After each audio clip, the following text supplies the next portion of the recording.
So good morning once again, everyone. Thank you for joining us this morning for the webinar, Making Community Resilience Equitable and Inclusive. We would like to warmly welcome all of you to what is the second webinar in a three-part webinar series focused on community-based and ecosystem-based disaster risk reduction, which is being hosted by Canary in partnership with the Caribbean Disaster Emergency Management Agency, CDEMA, as well as the International Federation of Red Cross and Red Crescent Societies, their Caribbean office.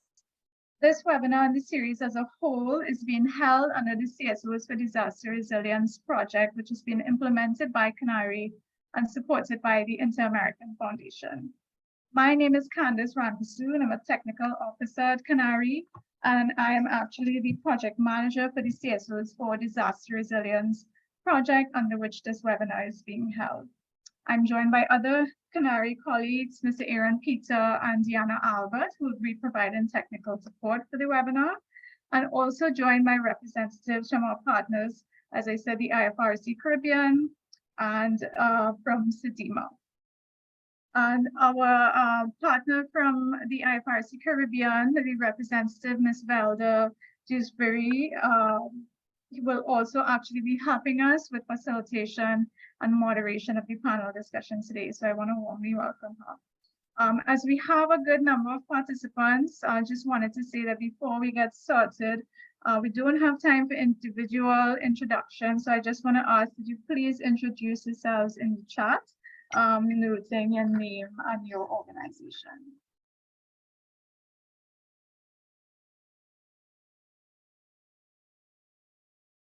So just a little bit of virtual housekeeping as we get going. I know a lot of you are probably used to this by now.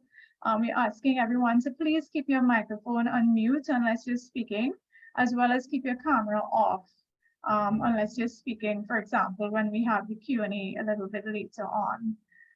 If you have any queries or if you're experiencing technical issues and you need some help, as I said, my colleague Aaron Peter is on the call, and so please use the chat box and let him know if you have anything you need help with. As I mentioned, too, we will have a Q&A towards the end of the panel discussion today, and so we'd ask that you either raise your hand or use the chat if you wish to ask any questions at that point. And of course, I'll give reminders on this as we get to it. And we will be recording this session, and so we will be able to share the recording after to all participants, and as well as any other material from the webinar. So just for a little bit of background, I know that many of you may have joined us for the first webinar itself that we had in August. This is the second. And I would have shared some information on this already, but some background on the CSOs for Disaster Resilience project, which is one that Canary is implementing that really recognizes the need for more effective engagement of local communities and civil society organizations in disaster risk reduction and building resilience. And so the goal is improve resilience for local communities, associated livelihoods, and ecosystems to hurricanes and climate extremes in the Eastern Caribbean. The focus being through implementing community-based and ecosystem-based disaster risk reduction. And so we are actually working with 6 partner civil society organizations in 3 countries, Antigua and Barbuda, Grenada, and Dominica, to really build their capacity to implement these types of solutions and target vulnerable communities. We're actually just wrapping up a phase 1 of this project this month in September, and we'll be moving on to phase 2 of work. And just to highlight that as part of this project, we've been doing both technical and organizational capacity building of the groups, supporting them to implement practical actions, conducting vulnerability assessments and practical projects such as vulnerability on the ground. And this webinar is actually part of the 3rd component, where we're really focusing on knowledge mobilization and partnerships and trying to facilitate dialogue and really get the conversations going on community resilience and what that means in the Caribbean context. In terms of the webinar itself, so the overall goal really is to further knowledge exchange, learning and dialogue, and building community resilience in the Caribbean with emphasis on community-based and ecosystem-based approaches. Our initial webinar focused more so on the theme of community-based disaster risk reduction, even though we know things are all interlinked and overlap. This particular webinar, though, we wanted to focus a bit more on the topic of, integrating gender and social inclusion in building community resilience in the Caribbean. And in doing so, we want to highlight perspectives and insights of those who are working on enhancing gender and social inclusion in building community resilience. And so our speakers today on our panel will actually be sharing, key messages as well as initiatives that they've been working on, innovations, even best practices, and insights, lessons, and recommendations from their own work and experience. So just a rundown again as we go on to the meat of the webinar today, which is the panel discussion, which will follow this introduction that I am doing now, where we will have 3 key speakers join us. And following that, we will have an interactive Q&A where you, the participants, will be able to address questions to the panelists themselves. And then we will wrap up and close. So fairly simple agenda for today. And we really look forward to having you participate and engage as part of the discussions. So I am going to jump straight into introducing now the panel discussion, which the main question we are focusing on for this discussion is, how can building local resilience in Caribbean communities be more equitable and inclusive? And as I mentioned, we have 3 speakers. Opening for us is Dr. Asha Kambon, disaster risk management and gender equality expert. We have Ms. Lisa Perch, who's an international development expert and the CEO of SAGI Consulting Barbados. And we have Ms. Jennifer Messiah, the National Director for Habitat for Humanity, Trinidad and Tobago. So we are hoping to be able to give you slightly different perspectives when it comes to gender and social inclusion and making resilience more equitable and inclusive. So what I would like to do now, in terms of the process, just give you a little bit of information how the panel is actually going to work. We will have all of the speakers share, and then this will be followed by 1 or 2 questions that we would like to kick off the discussion with, that we pose to all of the panelists to be able to respond to. And then we follow that with the Q&A, where we allow participants from the wider audience to be able to ask any questions. And so what I would like to ask is, if you have any questions, to please just note them until the presentations are done. And so at that point, we'll ask you to raise your hand or put them in the chat, just so that we are better able to track whatever you may want to ask. All right, so with that, I would like to then now ask Dr. Asha Kambon to get us started. And as Dr. Kambon is getting ready, I'm going to stop sharing my screen to allow her to do so. Dr. Kambon, as many of you all may know her, is an economist, researcher, and public policy expert with over 40 years of experience working in the field of development at multiple levels. So her work over the last 20 years has focused on gender equality and disaster risk management as a macro socioeconomic assessor and trainer. Dr. Kambon is well known for her work on development of the methodology that is now the global standard for assessing disasters. She has obviously done quite a lot of work, and at this time, continues to provide service as a consultant in the fields of social and gender impact assessments and disaster risk management. So I will not do a longer introduction, but just to say we will be posting the bios for all our speakers in the chat, should you wish to read them, read the full bio. And then I will just ask Dr. Kambon to now please go ahead with her presentation. Okay, morning colleagues, can you hear me? I hope I'm being heard. Yes? Okay, good. And I hope you can see my screen. We can hear. Yes. Okay, good. Okay, so we're looking at this very interesting question, and I thank Kanari for inviting me to participate in this webinar, Integrating Gender and Social Inclusion. Very interesting question to look at this morning. How can building local resilience in Caribbean communities be more equitable and inclusive? And I'd like to sort of start at the end of the presentation, actually. So this is kind of a going backward. Let's hope I can do that. Okay, so I'd like to start at the conclusion. Because I think, first of all, let me say that I think this requires action both at the micro and at the macro level.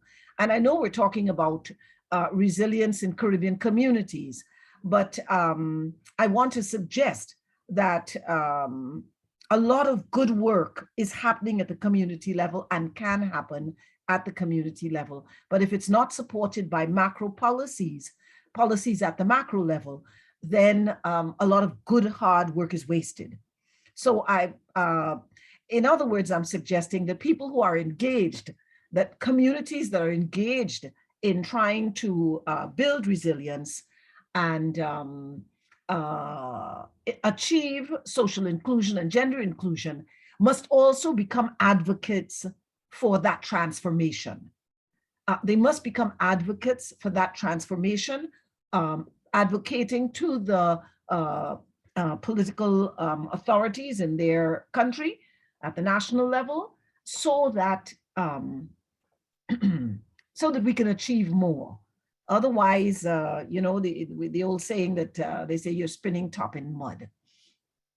Okay, so I'm suggesting that what needs to be done to make these communities more resilient and to be more equitable and inclusive is that we've got to have more groundings, more reasonings. You know, long ago, those groundings were like what Walter Rodney would do, you know, leave the university and go down into the back streets of Kingston and sit and talk with people and ground and reason until they understood what empowerment meant and how to achieve that. Well, you know, now groundings and reasonings are taking place on these webinars, but however it is they're being done in your communities, we've got to engage. The important point is we've got to engage people, because we have to reduce what are some rigidly held positions.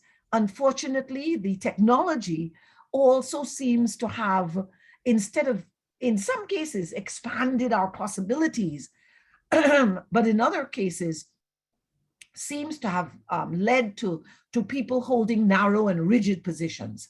And what we need to do to achieve this more inclusive, more social inclusive and equitable resilience building, we've got to be able to build more consensus. So that would be at the micro level what I think needs to be done. So I said, you know, I'm starting this thing backwards, but that's okay. The other thing that we need to do, and I do that in case I run out of time, you've heard the conclusions. The other thing that we've got to do is ensure that all in the community have a voice, that all have access to decision-making fora, all have equal access to resources, and that resources are fairly distributed. At the micro level, we have to include representatives of NGOs that address women's issues in all its diversity, ethnicity, age, gender, color, income, class, educational differences, religion differences. All of those things have to be brought on board. As well, we have to include representatives that represent the issues of persons living with disabilities. That's going to make it more inclusive. It's going to make it more equitable. And then we need to ensure that we have youth voices, both male and female, making sure that the issues relevant to young people today, which may not be the issues that we consider relevant, that those issues are on board and taken into account. And then, as I started off by saying, then we've got to advocate. We've got to advocate that the policies that guide our country, those policies result in processes that empower women and men, that strengthen livelihood capacities and offer a more just society for all. If we do not end up with a more just society for all, we will end up with a very disintegrated society. We will end up unable to achieve our development goals. And all the work that we do at the local level to build resilience will, fall by the wayside. So those are my admonitions and my areas of concern, and I lay those on the table first. Then let's look back at this notion of building resilience. So we need to have some consensus on what resilience building is. And the traditional definition of resilience is that it was the ability of a system or a community or a society exposed to hazards to be able to resist, absorb, accommodate to, and recover from the effects of the hazard in a timely and efficient manner, including through the preservation and restoration of its essential basic structures and functions. And that's the definition provided to us by UNISDR. Now, more recently, there's been a sort of a little bit of, what shall I say, tweaking of that definition coming through the World Economic and Social Survey in 2016. And I have to tell you my biases about this definition because I was part of the expert group that worked on this. And so I'm very much attached to the notion that climate resilience should speak to the ability to be able to bounce forward, reacting to a crisis by moving up to a new state that is more sustainable. And I think in the region, we have to be able to think that way because we are, to be able to build resilience, we have to recognize a number of things. And one of those is that it's not going to be enough just to recover. Recovery will not be enough. It just won't be enough to be able, to absorb and stand strong and so on, and resist the hazards. That we have to be able to bounce forward.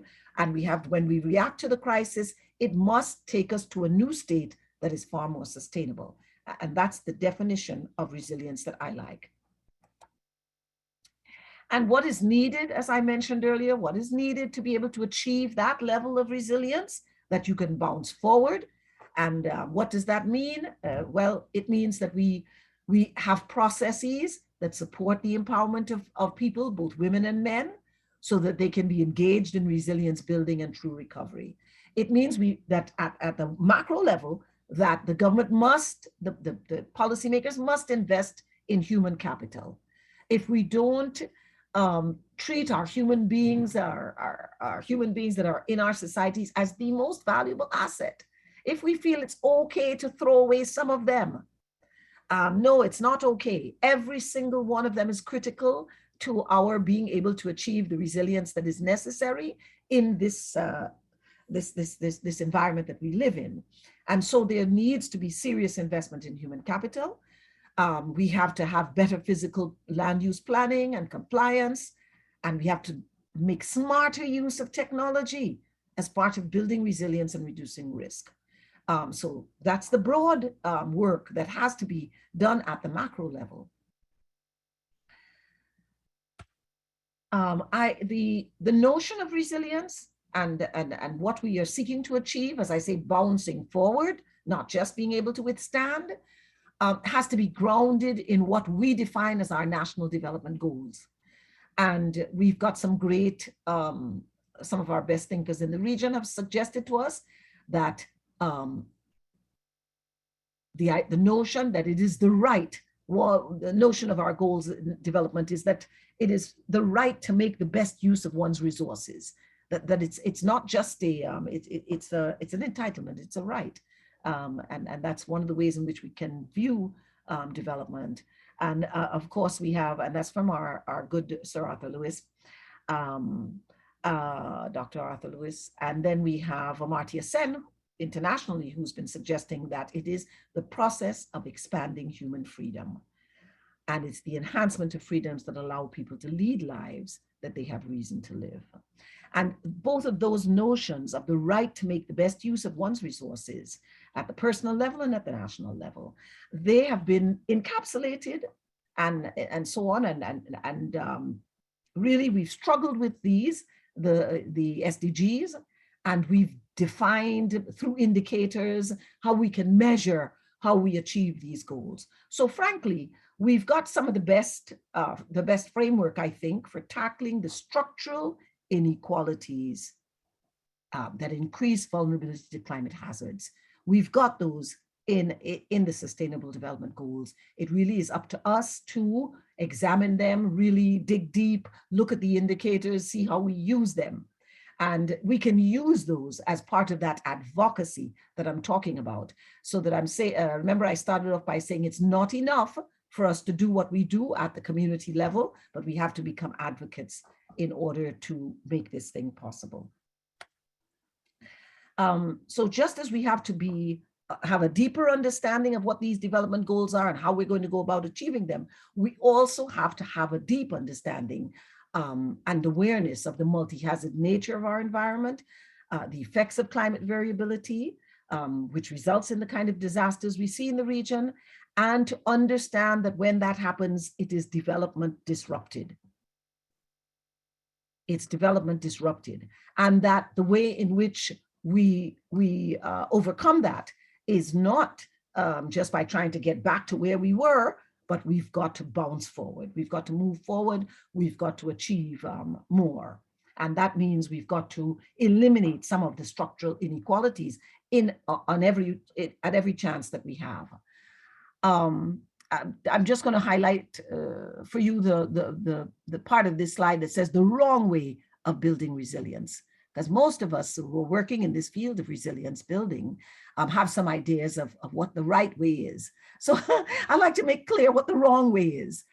The wrong way is at the macro level, the policies that don't address the structural inequalities that leave people at high risk. If we don't address the structure, what are those structural inequalities I'm talking about?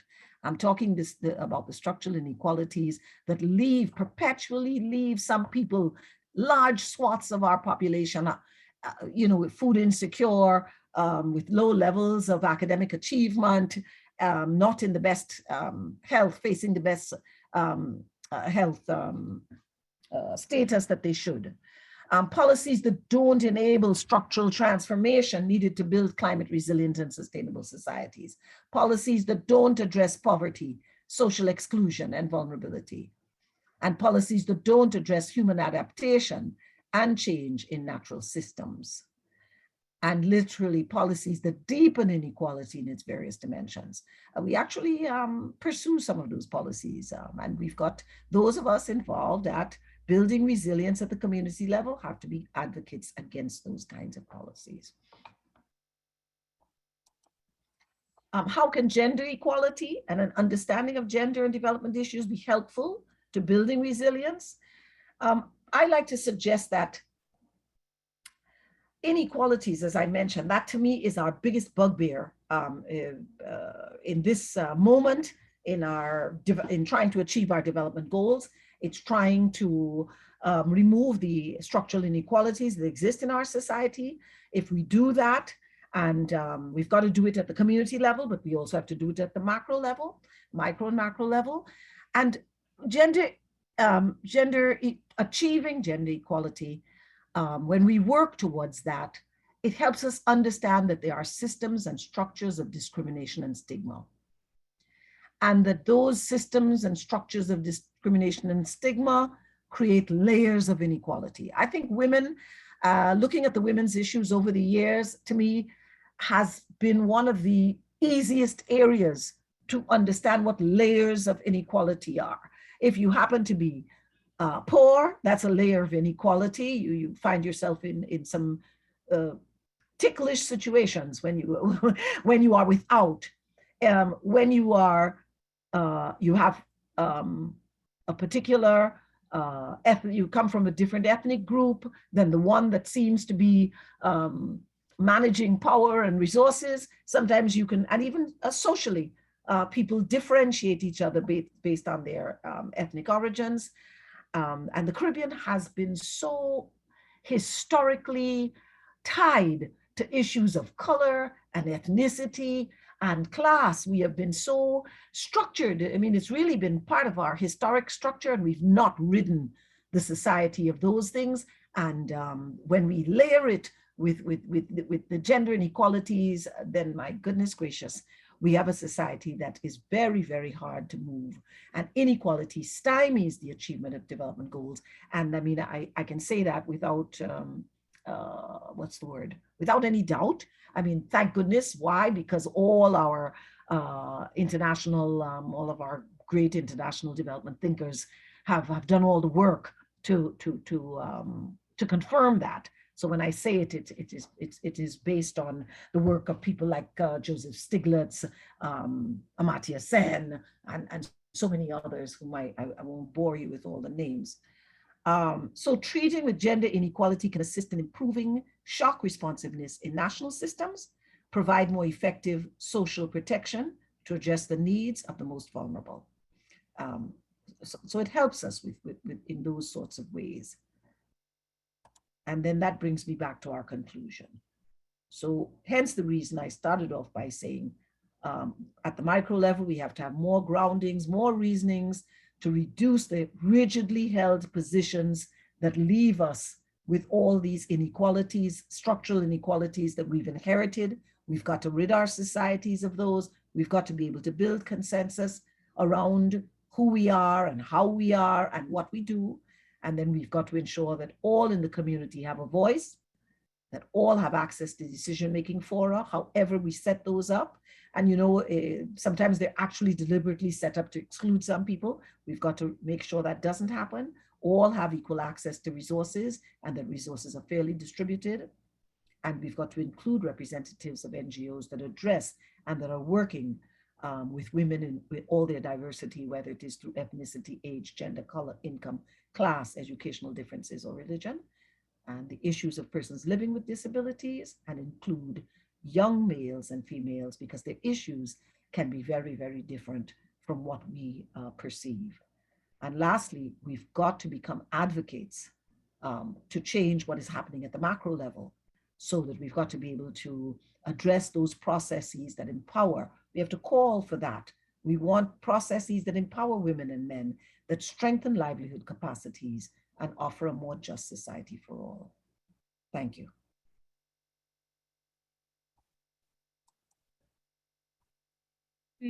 Thank you very much for that, Asha, for that very insightful presentation and messages, really, that I think would resonate with a lot of us.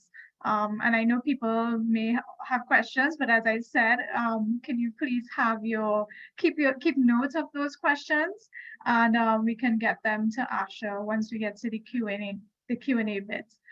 So thanks again, Dr. Cameron. And what I would do now is I would like to pass us on to the next presenter, Ms. Lisa Perch. And as she's getting ready, Lisa Perch is the CEO and the founder of Sadie Consulting in Barbados. She's an international development expert with 20+ years of experience in climate change, poverty reduction, livelihoods, gender equality policy, inclusive green growth, research, and gender mainstreaming. And she has worked on Caribbean SIDS issues for most of her career. As before, we'll be posting the Lisa's bio in the chat. But what I'd like to do now is just let Lisa get started. Lisa? So yes, good morning everyone, and thanks so much, Candice, for this kind introduction. Unfortunately, at this moment, my computer is acting up a little bit. So I'm not quite able to share the presentation in PPT mode, but let me try it again and see if I can get that done. Just hold on a sec. So in the meantime, I want to just say a big thank you to Canary for the opportunity to participate in this webinar. This is a topic that is very dear to my heart. I, took on the challenge of speaking after Dr. Cameron with some, trepidation. Because I knew she was going to give a robust overview of the issues. But what I will try to do is to really just go in a little bit into the meat of the issues in terms of some of the ways in which we are trying to tackle gender and social inclusion, particularly in the context of an area like climate resilience, but also as we deal with issues that are embedded in that, including natural resource management and environmental management and disaster risk. Basically, and very quickly, what I will try to do is to just do a quick overview of some of the ways in which we have seen and observed this work being done at different levels. some of the tools that are definitely out there, some of the ones that we use ourselves, to try to address this issue. It is definitely not a simple issue to address.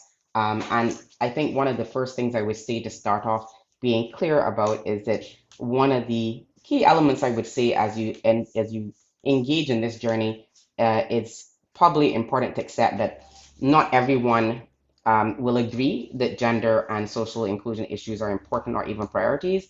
And we must acknowledge that gender inequality and inequalities in general work for some people. This is why they've persisted. And so I'm building on some of the issues that Dr. Cameron would have raised, because we are entrenched in these issues because they are working for some people. And because they are beneficial, they secure power, and they allow for the ability to have hegemony over resources, over finance, etc. I think at this point I'm going to ask if Aaron can help me to put up the presentation, because my computer is not complying at all, despite me trying. And I will go from there. And so what I would say in this particular context is one of the ways in which we've seen it's important to look at this topic is to really kind of start to break down what gender is. And yes, we have quite a few definitions of gender equality and women's empowerment. What I mean particularly about this is how we do this in an environmental space where for many years and decades, if not centuries, social issues were often put to the side.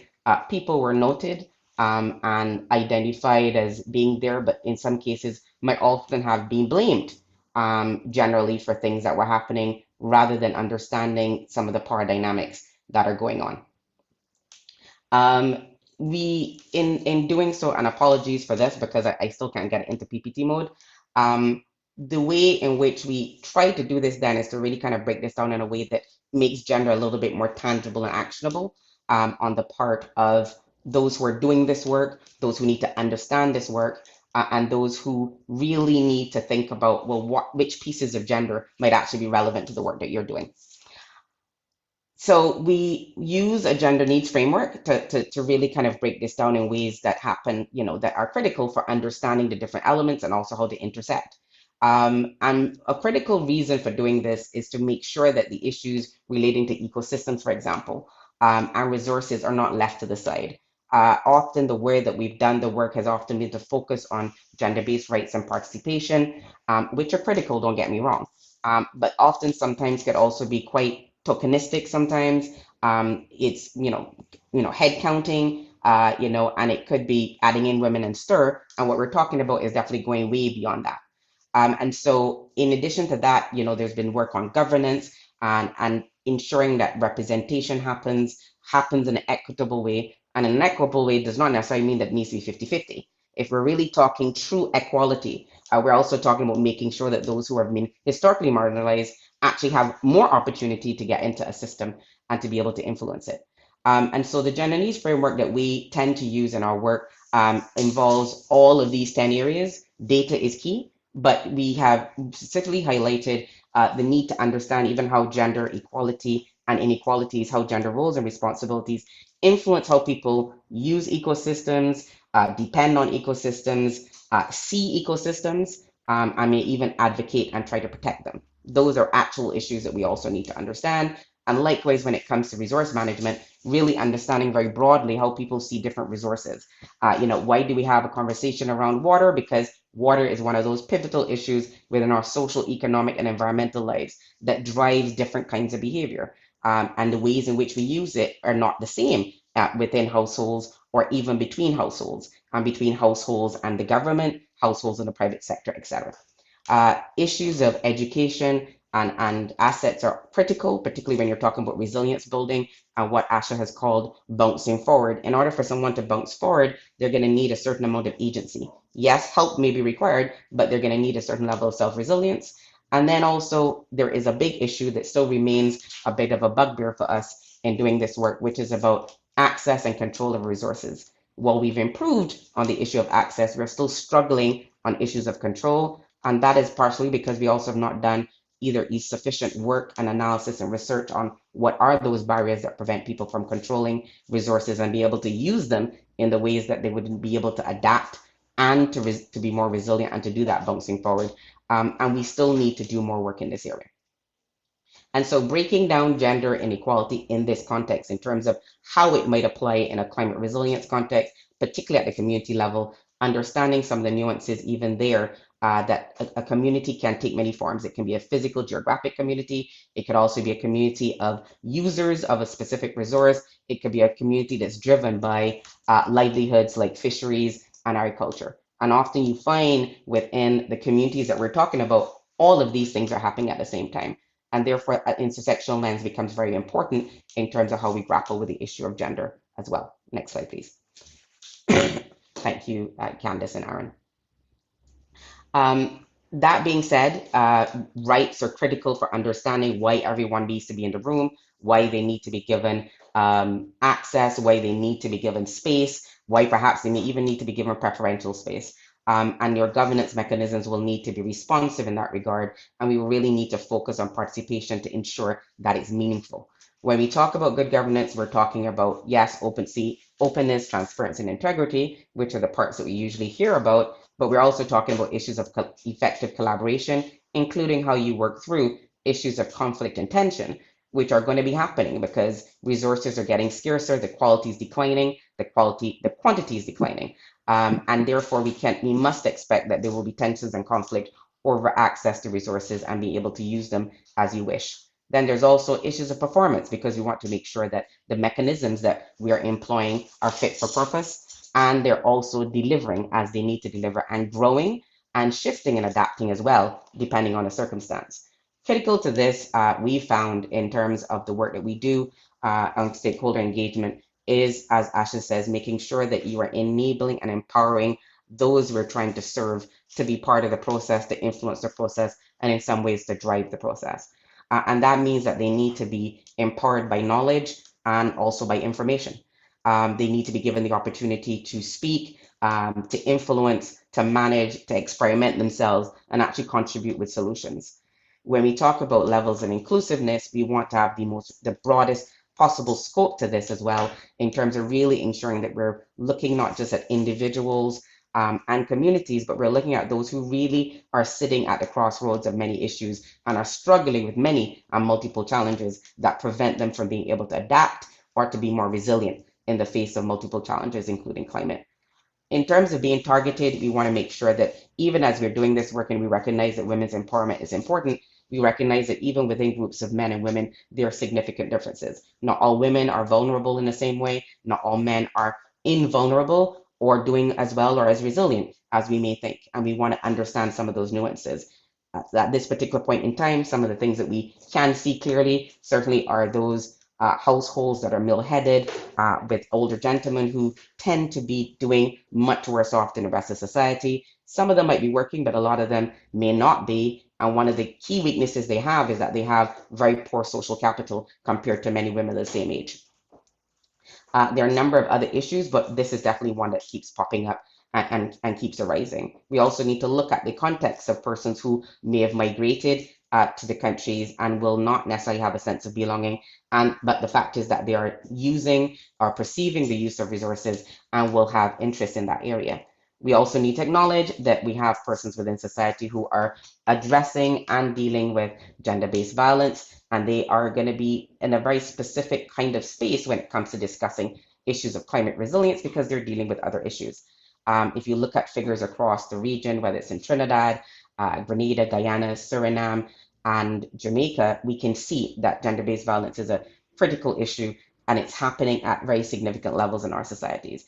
And it's really becoming quite impactful, not only to the individuals directly affected, but to families and households. Within all of this, then, is a need to recognize that with this and many other issues, one of the deep issues that we're going to be dealing with often as we do this work are issues of trust.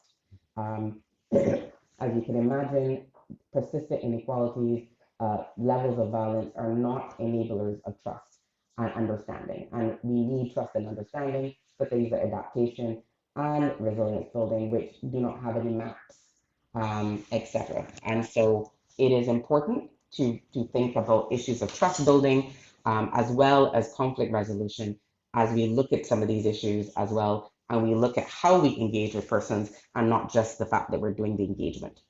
And we have added a tool here on the slide that will help to guide a little bit in terms of how we do stakeholder analysis and understanding not only those who are going to be affected, but those who have influence and those who have, you may even be against what you're proposing and understanding what's driving that. Next slide, please. When it comes to ecosystems, which is one of the areas where there's been increasing work, particularly when it comes to ecosystem-based adaptation in the region and the OECS and other countries, it's pivotal that we do more work and we continue to build of the great work that's being done at the community level. But as Asha said, that we integrate that into how we do work on a more consistent and routine level, but also that that's reflected in our policies. We want to move beyond general statements at the policy level to really tangible statements about understanding how gender inequality and social inclusion affect our ecosystems directly and indirectly, particularly in the ways in which persons use them. So if you think, for example, of the Grenada National Ecosystem Assessment that's going on right now, as we do that work, we need to think about how gender may play a role.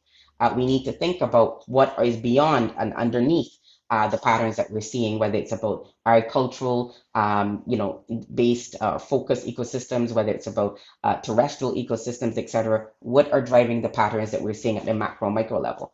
And how do they link into cultural and social norms about resource use? We want to make sure also that we think about women and indigenous groups and the roles that they play, particularly when it comes to supporting food system agrobiodiversity, ecosystem viability, and livelihoods, and things that they've done as part of social and cultural norms for many years, but often this role has not been valued. Now that we're looking at it, we, almost in some ways, we're almost instrumental in the way that we bring them in, and we want to be careful about that because we also want to make sure that we're doing this in a way that actually is enabling and supportive and empowering, and not just to make sure that they're there, we can take snapshots, etc., and we have them there, but actually what they're seeing is not actually influencing and changing perhaps the ways in which we've done the work that we're doing or we plan to do in the future. Here, we've just highlighted some of the critical elements of trying to do that work on gender equality and ecosystems management, particularly when it comes to adaptation and the role of ecosystems in both physical as well as social and economic resilience. If you think of the countries in the region which are highly dependent on tourism, that sustainability of that venture, if you will call it such, cannot occur if our ecosystems are not functioning to maximum capacity. And so it's important to understand what that means also for the livelihoods of the population in general, but also those who are tied in.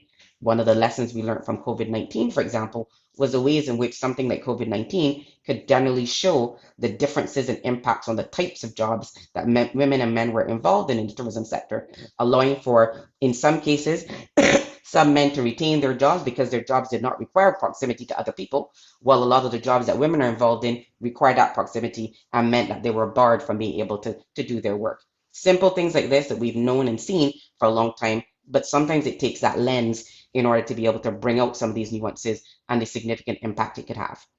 Next slide, please. When we talk about natural resource management and action, some of the work that's really interesting in the region is coming also from work that's being done in fisheries. And here we highlight some work that's being done by a colleague at UWI Surmeys as part of the Gender and Fisheries team, working with the Central Fish Processors Association. Why it's important to do this is because the fisheries sector has traditionally not been one and where we've been having conversations about gender equality. Yet we know that if you look at a cross-sector value chain analysis of the region, of the sector, there are differences in how women and men participate. There are differences in terms of how cultural norms and practices may include or expand opportunities for some and exclude others.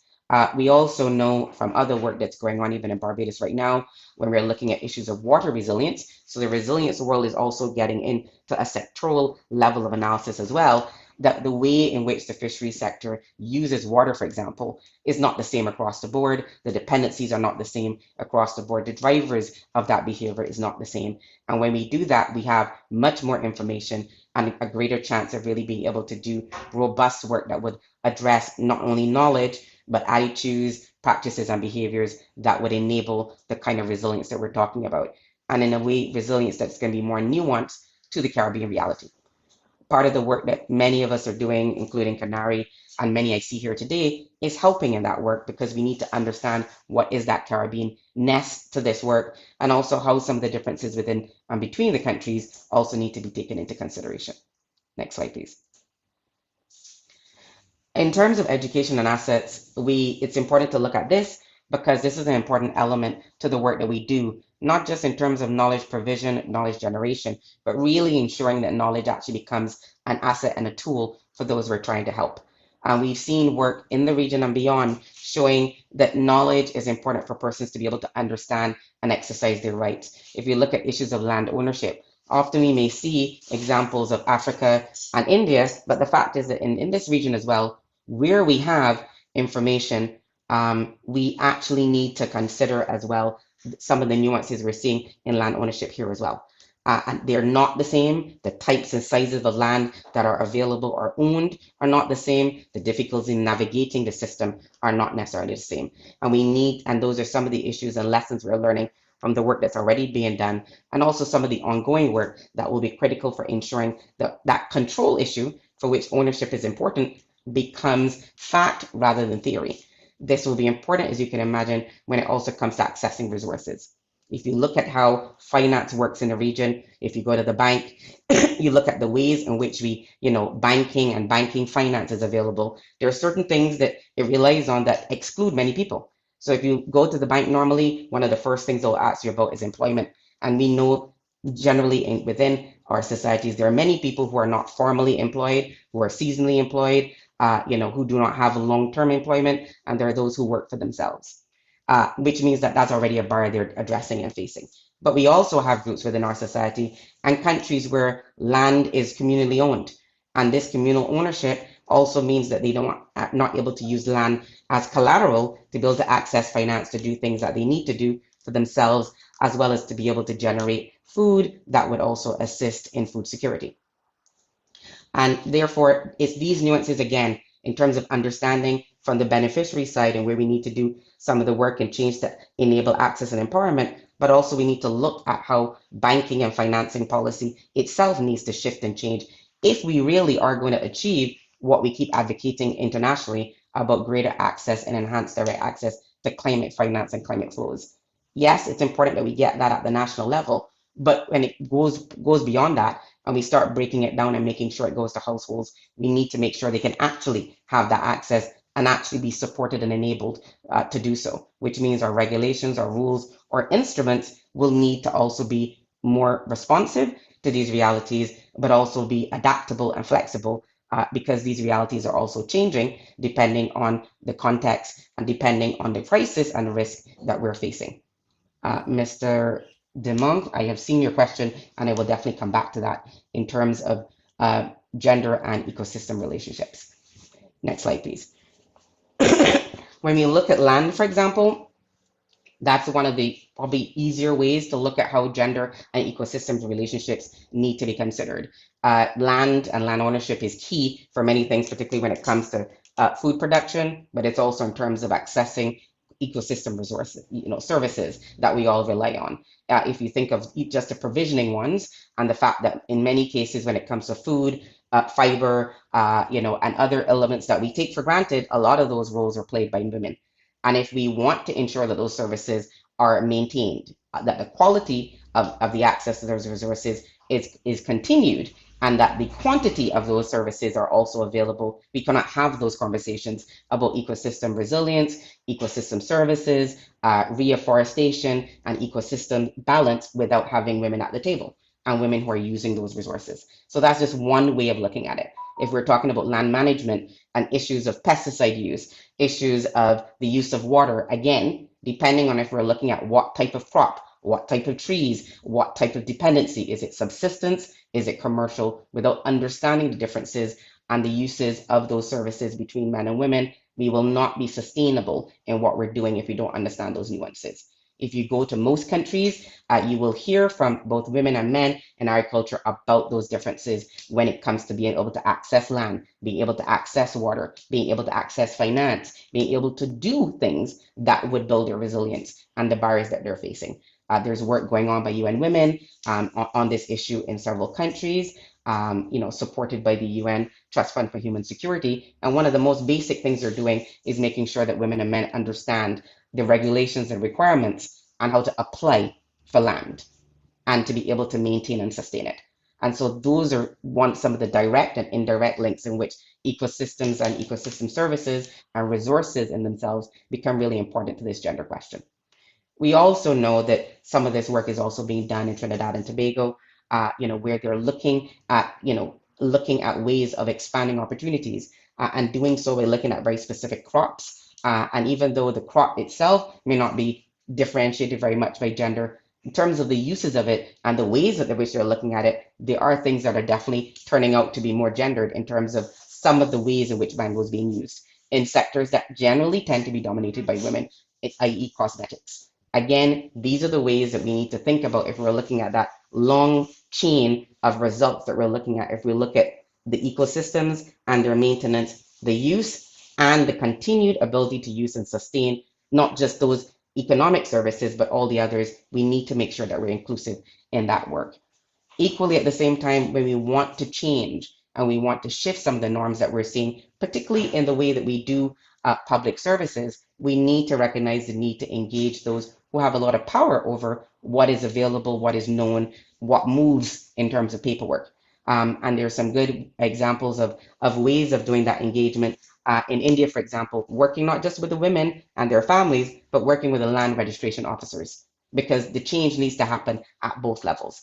And so part of the shift that we're also making, as Asha said, is not just working with the people that we're hoping to help directly, but we also need to make sure the enabling environment is available there also for this change to happen. Even beyond the policies, the implementation and application become quite important.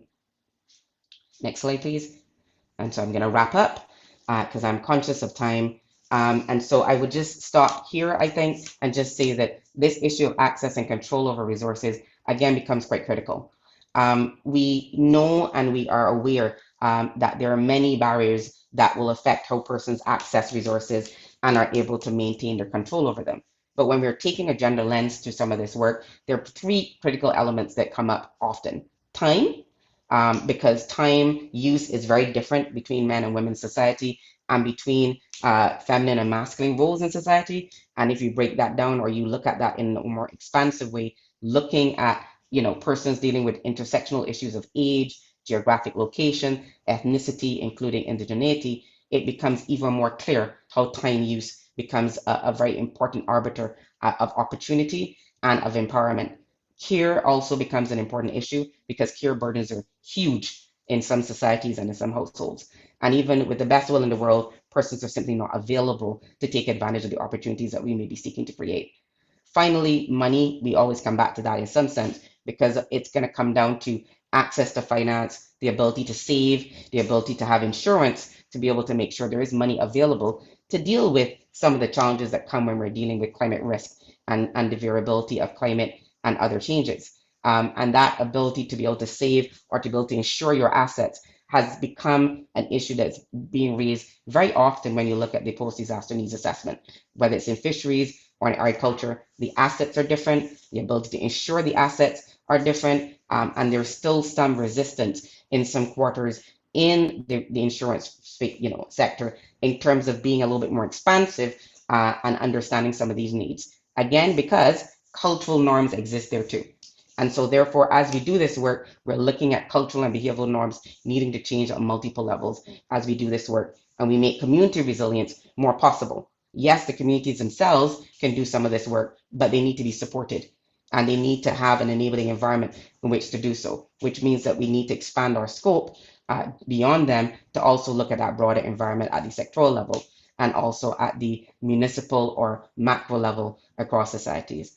A final word to the need to ensure that we don't only include youth, but we also consider the needs of persons with disabilities, because often we exclude them, and often the way in which we engage with them is very much in a form where we must support them and it's less about empowerment. There definitely needs to be a shift there. They're willing and open to have this shift, but we too, in terms of the way in which we address this issue, will also need to think about our own behavior and attitudes in terms of how we actually enable them to do work. Often when you have conversations with these communities, it's quite amazing the work that they're doing, even with the challenges they have. They can teach us lessons in resilience. And we should be able to learn from their experiences as well. Because if I take the example of the former head of the National Association for Persons with Disabilities in Dominica during Hurricane Maria, and her ability to plan out how she was going to navigate the storm, organizing her household, making sure she had water, making sure her documents were protected. And she's blind, by the way, and that she still had a pathway to the kitchen and to the bathroom. And the fact that they were able to navigate those days afterwards while we see other persons not being able to do so. I think we need to open up ourselves also to learning and not assuming that we have all the answers, and learning perhaps from some unusual suspects, shall we say? And that is also part of being more inclusive in the work that we do. I'll stop there. There are a couple of more slides, but I can also raise those as the discussions happen. If I need to go back on the issue of ecosystem relationships, I'll be happy to do so in the discussions. Thank you very much. Thank you very much, Lisa. I think that was really, really rich, and so many elements that I think you shared on that I definitely think that, would make for some rich discussion.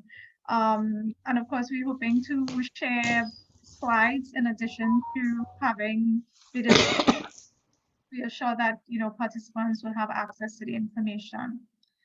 So while we get our third presenter ready, I'd like to introduce you to her, Ms. Jennifer Messiah. She is the National Director for Habitat for Humanity, Trinidad and Tobago, and has been so since 2006 to present, and previously served as the National Director of Habitat in Guyana. She's been with them for over 20 years and continues to be a strong advocate for social change, women and youth empowerment, and community transformation through sustainable project development at the grassroots level. She's had a lot of focus on land, shelter, and disaster resilience, creating access for the landless, vulnerable, and marginalized populations. And so I would like to now have Jennifer go ahead and join us, and I see your presentation is up. So please go ahead. Thank you very much, and I trust that you're hearing me. Yes, we are. Okay, great. So I had the awesome privilege of listening to two experts share before me. And as I had suspected that they would have laid the groundwork and probably build the entire scenario, so my work would be extremely easy.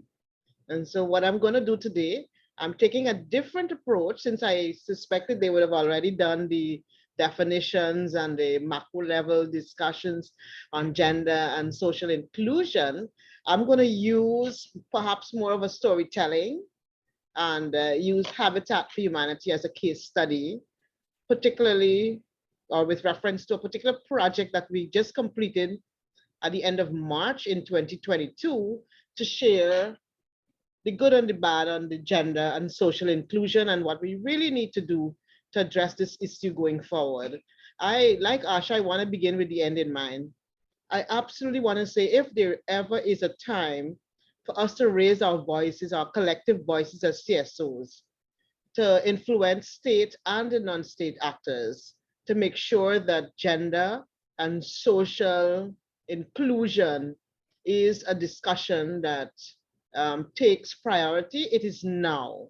If you look at the number of female leaders that we have across the Caribbean, you have to say kudos. Now is the time. Now is the time for engagement of those voices to make sure that at both a policy level, the macro level, at the community level, the micro level, that we marry the two and make sure that things get done in the way that we're advocating for it to get done.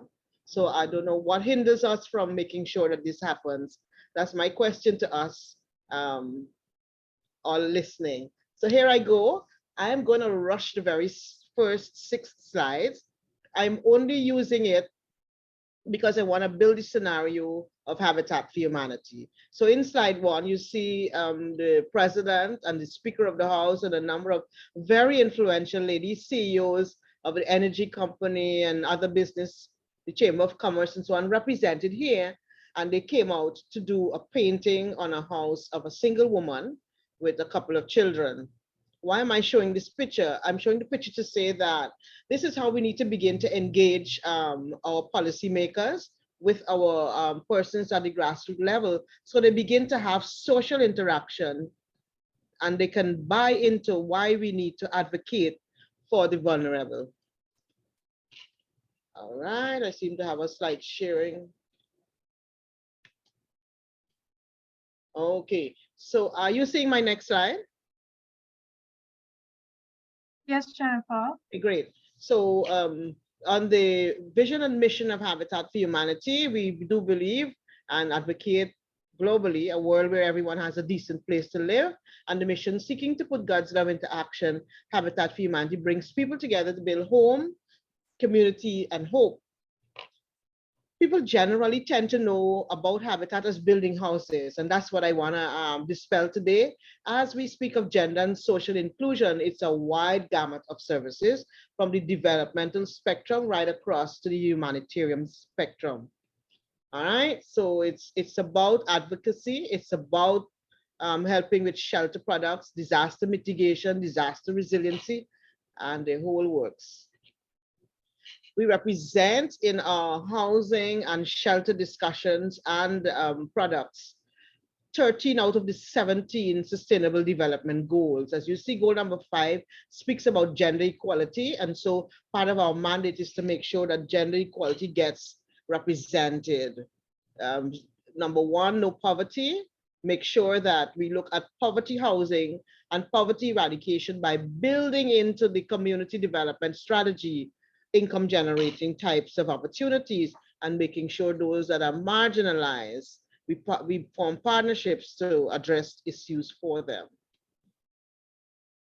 In the strategic plan, it ranges from building community impact all the way to societal impact. And in the middle, smack bang in the middle, we want to advocate at the level of getting policy change. For example, the land policy, the building code that can't be changed in Trinidad and it's stuck.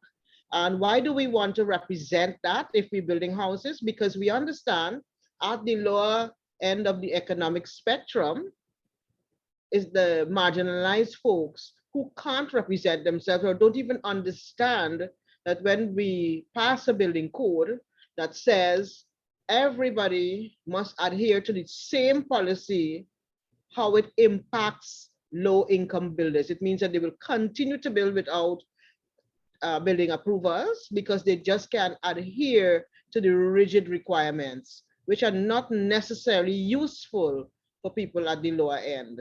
So if they can look specifically at building codes that would have various sectors be treated differently just because of their social and economic means. All right, so that's the Habitat for Humanity in those slides. I want to go straight into the project that we want to talk about. It was funded by USAID, the Bureau of Humanitarian Assistance, and the project was to make Port of Spain a resilient city by creating an action plan. Why am I particularly using this, this story? It's because it takes us into the discussion on gender and social inclusion, looking at 2 types of methods. The PASA Plus stands for Participatory Approach to Safer Shelter Awareness. And we launched a shelter campaign with emphasis on the first 3 letters, she. Those typologies, what did they do and what was the outcome?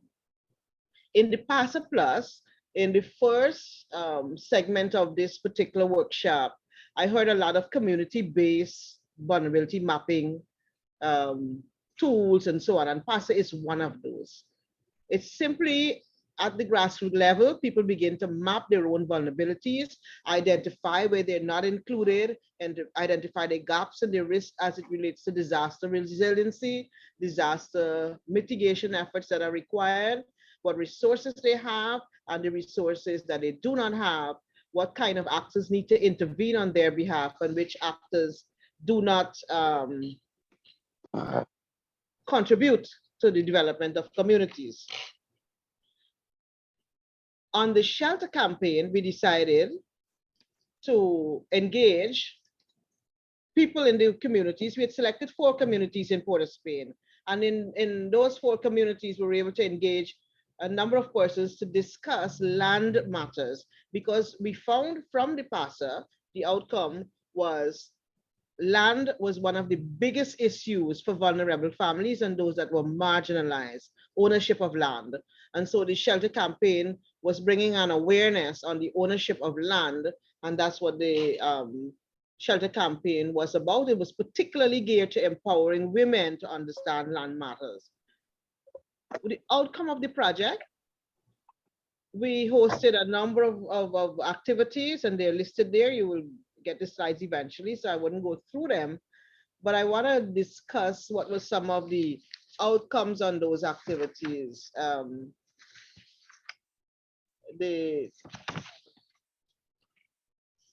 the community engagement, we got community engagement and commitment. I'm only going to select those that were related to the gender and the social inclusion. We developed an action plan, and when I say we, the persons at the community level were admitted into a task force, and we merged them with the state actors. So you had a number of the government ministries and agencies, the municipalities, especially the Port of Spain City Corporation, disaster management units, and the community leaders. And together at the table, they were able to highlight what they found were the issues that relate to the resiliency of Port of Spain and what has been happening over the years and what needs to happen, both from the micro level at the community, on the culture of disposal of garbage and the culture of cutting down the lands and building houses where they shouldn't, changing water courses, all the way to policy and gaps in the policy. What we found coming out of that project, there are 2 pivotal categories as we speak to gender and social inclusion, those imbalances. And so the disruptive trends, as I would want to posit today, be divided into 2 categories under the disruptive trends and events that cause some of these imbalances: migration, urbanization, climate change, and humanitarian crisis. On the systemic side, we have the imbalances of those powers being ranging from social issues, political, economic, and environmental. That all of the issues could have been categorized into these 2 groups and into these 8 subgroups, which generally showed that if we continue the way we do, and if we continue to operate the way we do, it means that our social classes will be marginalized because they're not even invited to meetings. Some of the things that came out of the meeting on the social side and the political side is that because of certain communities, people are marginalized because of politics. People are marginalized because of their social income.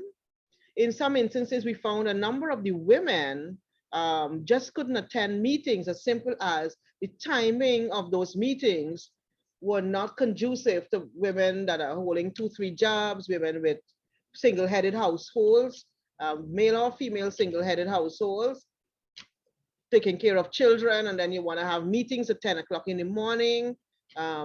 It just wasn't working. And so what we decided is that as we go along and we build this action plan, we need to make sure that we take those gaps into consideration. And these were some of the things that we suggested. We said that we should develop effective systems. And these are some of the things I want to posit, that as we look at righting the wrongs, perhaps these are some of our opportunities that can be highlighted. Develop systems that includes state and non-state actors. I keep hearing all of our presenters talking about that. To influence policy, we need to make sure at the community level, the grassroots people, their capacities are built to understand policies. Somebody has to, and I want to say it is the CSO's responsibility to break those policies down into an understandable chunks and be shared with our communities and have community dialogue around those policies or the draft of the policies, so that they can understand how those issues really impact them at the community level. And then at the governmental level now, we again, the CSOs, present to policymakers, government and state agencies and municipalities and the works of them, how they can engage the community to understand the real issues as it relates to the policies. The second aspect of it that we want to posit, that we need to make sure that the community begin to understand, even at their level, they should be making strategic and programmatic plans. They need to make sure that we build voices with each other, CSOs, FBOs, all the O's, come together and make sure that we have a collective voice so we can represent. Then we need to make sure we develop systems for evaluating when those processes and systems are actually working or not working. And again, look at redefining strategy. One of the strategies that we leave with you today is that we're thinking the gender mainstreaming would be a good way for us to look at how we can include gender equality in all of our representation. And when we talk about gender mainstreaming, we're talking about gender analysis, gender audit, gender training, equality training, make sure all the matters, including procurement and all the other sensitive issues, are included when we plan for policies and we plan for community development. I'm going to rush this slide, but just to let you know that one of the outcomes of the shelter campaign is that we were able to develop a book on property and prosperity, know your rights, but it was particularly geared to understanding the land rights for the socially marginalized groups. So you could understand what are your rights, your tenancy rights, what are your rights on land, etc. And so this is one way that we can actually put knowledge down in such a way that people can understand. And so this little booklet was able to help people in the communities that we had done the project, and it's now available to the world at large. It is geared to bridging the gaps on policy as we look at pricing policies for land, but it also bridges the gaps of understanding what are your land rights at the community level. There are a couple of recommendations as I wrap up. I think this is my last slide. As we look at the mainstreaming that I just suggested, we thought that perhaps both at the governmental level, the municipality level, and the community level, we should have gender experts that are people that are trained on gender issues, people that are trained to look at inclusion of the marginalized into the developmental processes. That make sure we need to make sure that there is awareness and training and capacity building. We need to make sure that all of the actors that I mentioned before come together. How can they come together? My only answer, after years of working in the NGO sector and the private sector, we have to start with the civil society organizations. It is the one organization that cares enough for our community, but strong enough to advocate for government, and government to listen to our voices. So I want to say to all the CSOs listening, we have the power to make this difference as we move forward. I'm going to end, before I end, I just want to say that even though in the whole project, they talk about social inclusion, nobody identified the LGBTQIA group which was rather strange. We were talking about inclusion and no one mentioned the group and made provisions for them. And so even at our community level, there is stigma, there is discrimination, people marginalized even at the community level. And so we need to make sure that as we speak of capacity building, as we speak of education, as we speak of making sure people understand the issues of gender and the need for social inclusion, we need to also start with each group understanding within themselves what are those discriminatory things that we continue to do and how we can break the cycle to make sure that there is inclusion. I am going to stop there. Thank you for listening. Anything else I'm sure will come out in the question and answering. My team is telling me your time is totally up. Back to you, Candice. Thank you very much, Jennifer. That was actually really excellent. I think because I think for me, and I'm sure maybe for many others, we might be trying to think what are those very practical things that we can do to actually better integrate gender and social inclusion. And I think you mentioned a couple of those things where you really try to break down, information, at least for people to understand, and before they can take action. So thanks again for that, Jennifer. I would like to now pass over to Velda, who is going to assist with the moderation of the panel in terms of getting us started with the discussion and posing some questions to the panel.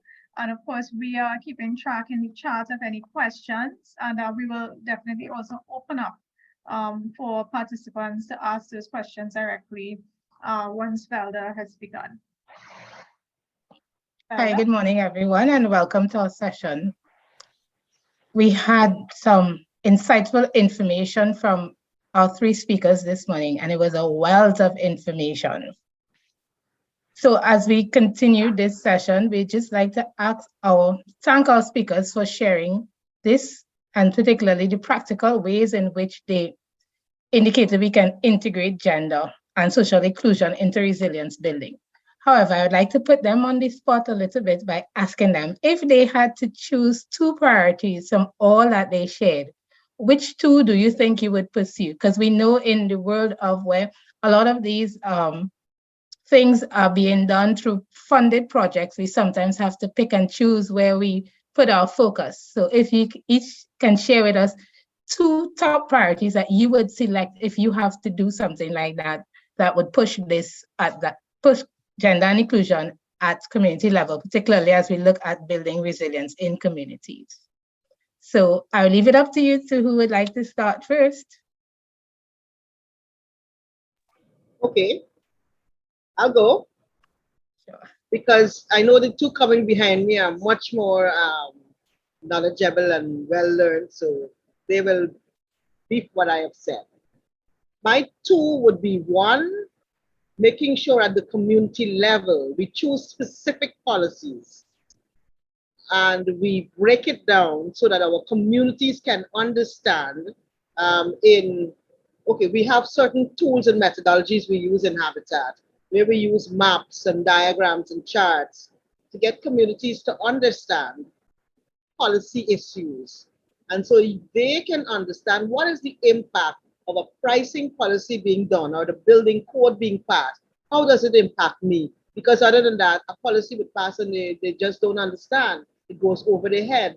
So it must be that at the community level, they understand the policy and the impact. That's the first thing. So whatever policies, we choose a few. And the second thing I would do is make sure at the governmental level, there is a strong advocacy campaign that speaks on behalf of our community, on behalf of the migrants, on behalf of all that are marginalized. You have building codes being passed with very little comments being made for people who are physically challenged. Access to buildings. You have discussions being made with the exclusion of disaster shelters that are being built, and it's not fitted for women, but everybody's going to merge together. So you have no sanitary bins, you have et cetera, et cetera. So you have to have at the policy level strong intervention from the CSO community. So they must come together to advocate to these stakeholders at the state level. That's my two. My other two colleagues will be much sharper than me. So over to you, ladies.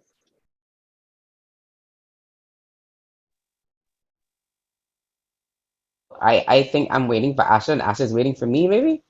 I don't mind going last. I'm not as bright as Jennifer thinks I am. Oh, that is definitely I, not so. And Jennifer and I don't believe that for a second.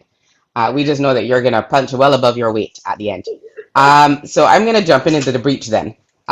So tough question to think of two things. I mean, I think I would say two topics and two processes.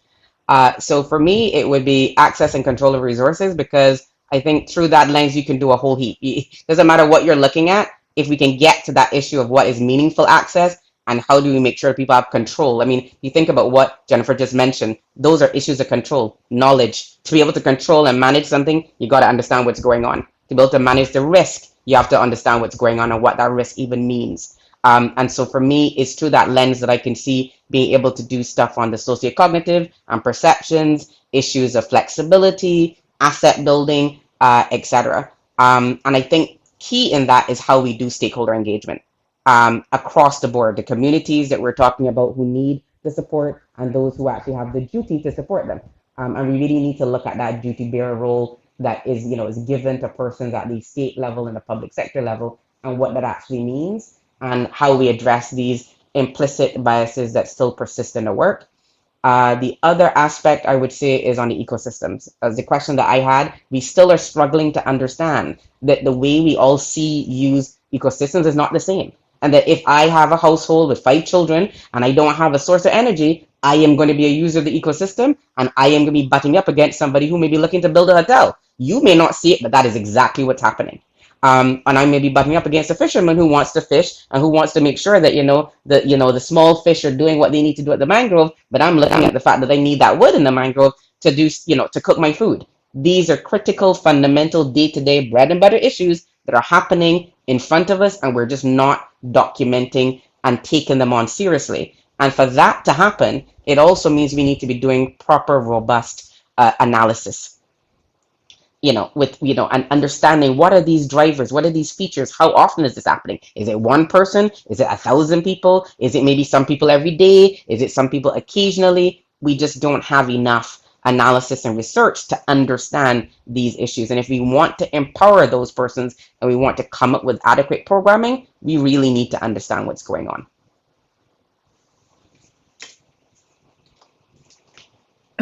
Great. I love it. I'm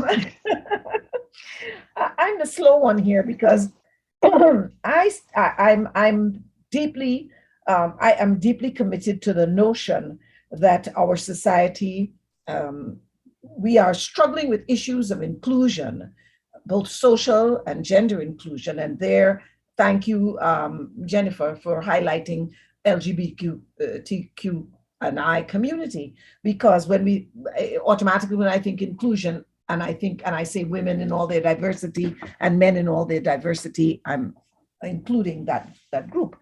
But I am convinced that in fact, our society has become more narrow, maybe, if that's the possibility, has less depth with their knowledge. And this we are almost superficial and shallow. I don't like to say that. I mean, I still believe in our Caribbean capacities and our ability to achieve. But I think we are allowing ourselves sometimes to become too superficial, too narrow. So I would suggest that we need more education. We need more groundings. We need more reasonings. And I use those words particularly because I see them as opportunities for consensus building. So I think we need more of that. It's not that I'm right and you're wrong, but where can we reach the point of consensus so that we can move our societies forward? So that's for me would be fundamental to everything that we do. The second thing is that The second issue I would probably highlight is the issue of livelihoods and strengthening people's capacities. Because if we can arrive at helping people develop their capacities to meet their livelihoods needs with an understanding about our eco-based resources and with an understanding of the nature of the hazards that we face, there would be some marriage between those three things that would allow us to facilitate people being able to live a good quality of life without having to harm their environment for this generation or the next. And at the same time, being able to withstand and bounce forward and become more resilient in that regard. So to me, really deep is that we have to help people shape and strengthen their livelihood capacities with the knowledge of what our development goals are. And as I said before, we need to have more reasonings and groundings so that we are able to build greater consensus in the society to really achieve the kind of social inclusion, end the structural inequalities, and have that kind of development society that we're talking about. Madam Moderator, can I add 30 seconds more to that? Sure, Jennifer. Okay. Building on that, Asha, what I find in our communities are more resilient than we think they are. And if only we will harness that. What they don't have, as Lisa said, is access to resources. Access to resources in a framework, because you just can't go and give them resources. It has to be in a structure. And if we can harness their own resiliency, we look at the way they do things, they were extremely innovative. Look at how they adapt. Look at how they manage. All they need is opportunities at times and managed resources. And and how much they could teach those of us with more access. Yeah. Those of us. But I want to suggest, Jenny, so we just need to make sure we bridge down at the community level and at the state agency level. I want to agree with you, Jenny, that our communities and our people who are living on the margins are extremely resilient in that regard. But and when I say we, I mean all the people who are making policy, we are not helping them bounce forward.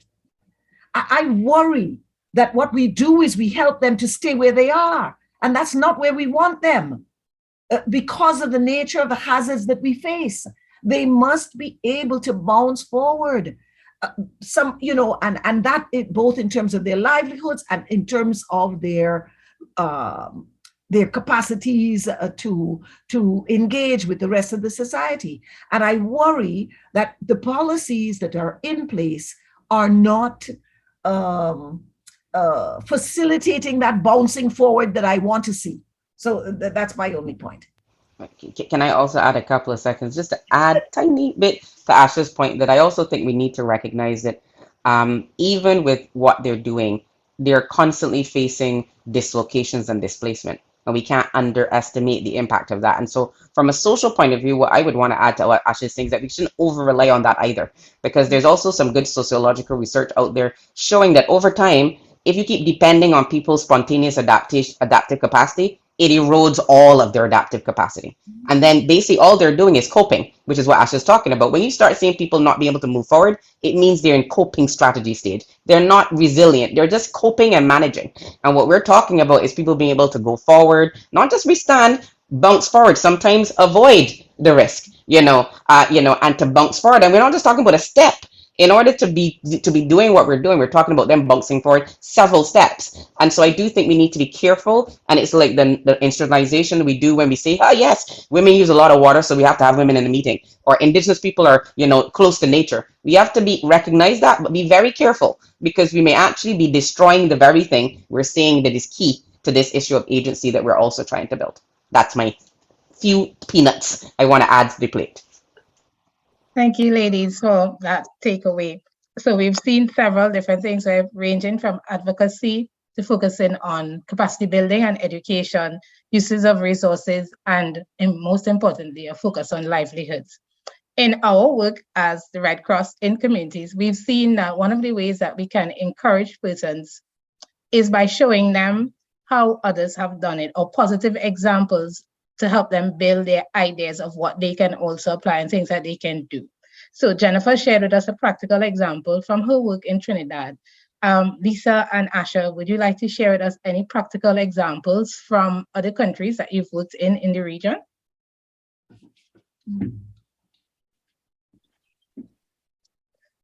Why is Asha looking like this is such a difficult question? Velda, can you repeat the question, please? I just want to make sure that I understand it and I respond appropriately. I'm just asking for some practical examples of communities that you've worked in the region, so that we can see like some of the things that you've actually applied in some of these communities. So it could be from any country that you may have worked in the region. Okay, so Asha, I am assuming you're still in thinking mode. I don't want to assume. Okay, so I will jump in. So I mean, the thing is that often it's hard to give an example, because the fact is that you see a community at a moment in time, a snapshot in time, right? Maybe you're going back, but it's still a snapshot in time and they're still in progress. So I think what I would say is that there are definitely things that I'm seeing. So for example, I some recent work that I did for UN Women, where we're looking at this whole issue of, is there a gender inequality of risk when we talk about climate, disaster, environmental issues? If you look at the work that's been done, and Asha did some really interesting work in Dominica post Maria, really getting into the nitty gritty of things.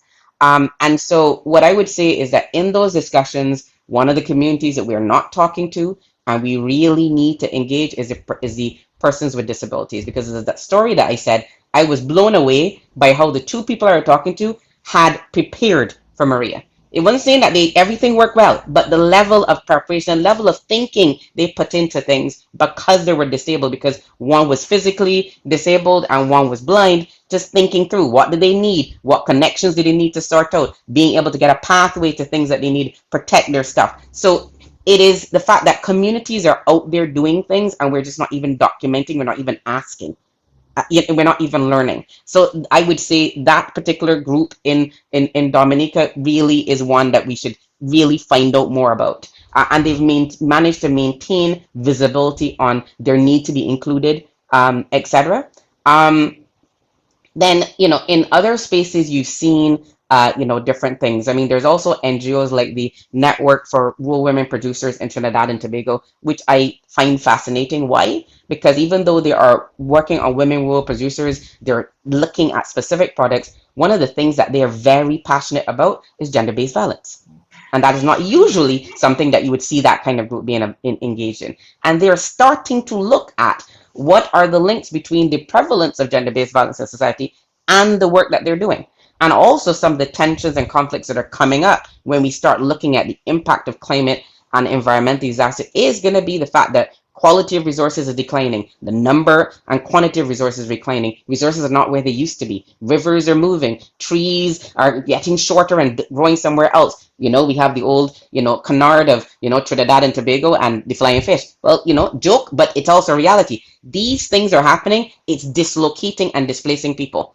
And even though within ourselves we're used to a certain level of displacement and dislocation, it is now becoming intensive and extensive. And we do not have the capacity for that. And so looking at the work of a group like that, recognizing that violence in even a more structural form, not just physical violence, but structural violence in terms of what is happening as well to the lives of people needs to be considered, are some of the interesting ways in which we're tackling these issues and really understanding how we're going to get into the nitty-gritty of those. So those are just a couple that I would raise. I would also flag Christine, who is here, who's also doing great work in Guyana, looking at the issues of gender and environment, and also looking at this issue of GBV, particularly within the context of Indigenous communities, and also understanding the difference between communities that are Indigenous within Guyana, because they're not all the same, and sometimes we like to lump them together, but then also there are differences between those groups and when you're working with an Indigenous community in Dominica, for example,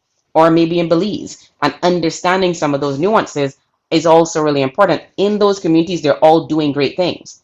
But again, we need to understand how and why it's happening as well, before we start saying it's a good practice and we want to say that we want to replicate it. Excellent. Well, Pastor, do you have anything you'd like to add? I'm thinking, there's some things I'd like to say about that, but just to say that a lot of the times, unfortunately, I arrive in a country when it's at its worst, when everyone is in disarray, because of the kind of work that I do, which is post-disaster assessments. So I find that it's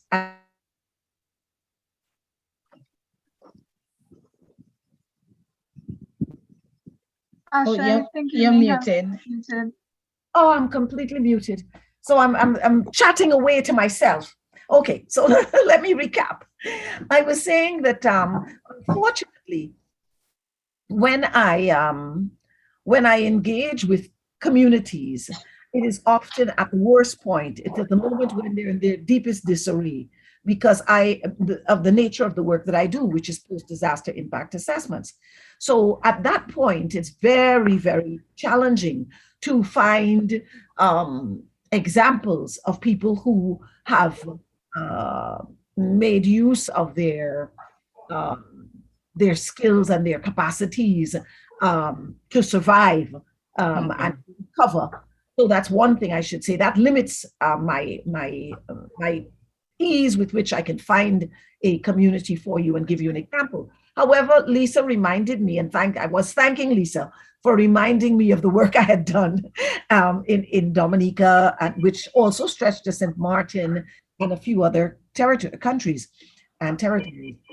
Looking at, for instance, I was examining the issue of early warning systems, and how did people manage what did they know, and how did they manage the process. And I just want to say that very interesting was, say, for instance, the people in St. Martin, a lot of the women's groups and the elders and so on, they actually used the technology to their advantage, because they were listening and receiving information from their family who were based in Holland. And they were saying to them, hunker down, because the storm is upon you, and so on. And their systems in St. Martin had broken down. Their early warning systems had collapsed. And people didn't just throw their arms in the air and say, well, okay, we have nothing else before us and we can't do anything.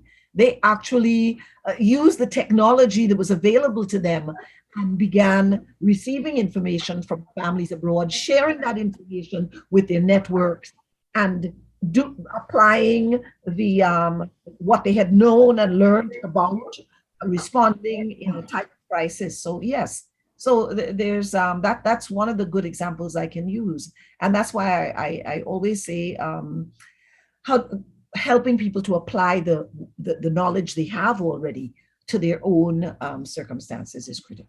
Okay. Thank you very much, ladies. Well, may I? Sure. Let's just add to that. I want to share this particular story because I think it is so fitting for the question that you asked about the examples. We had this community in Kashi Garden, central of Trinidad, and they were asking for housing solutions, and Habitat had done a number of housing solutions in that particular community. But we found that they could not repay the loans, even though it was no interest. And they were like 80% single women. And what we decided to do is to look at what was in their hands, so to speak. And they were doing planting. They were planting vegetables for the community and try to sell it, but in a small scale.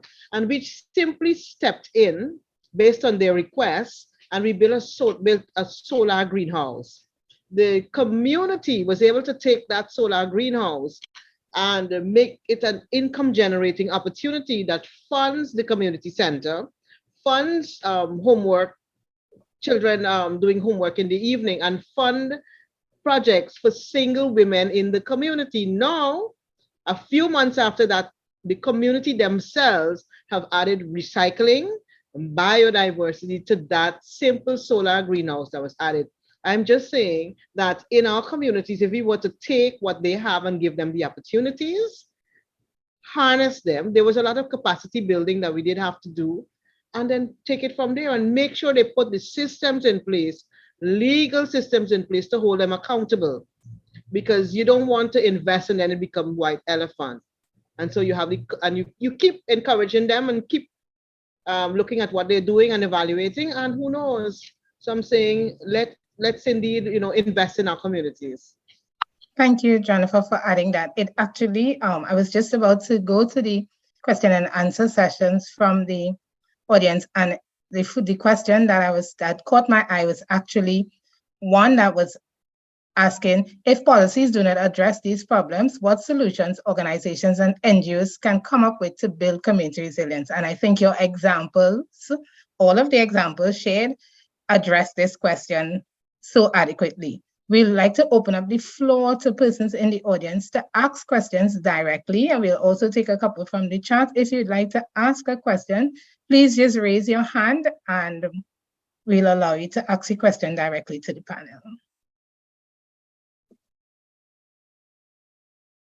We had several questions in the chat. Would anyone like to ask their question live instead of me reading it out?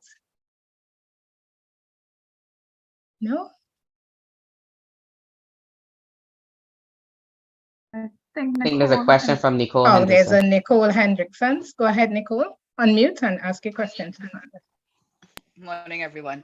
I just put it in the chat. I was just asking, have we ever really in the region used the asset-based community development methodology? Because I think the example that Jennifer just used about about how they were to then transform the house into getting to what they want from multiple ways. And I'm wondering if that has had any traction at all, because I've known it's been used in other places, but have we ever really looked at it from conception to end?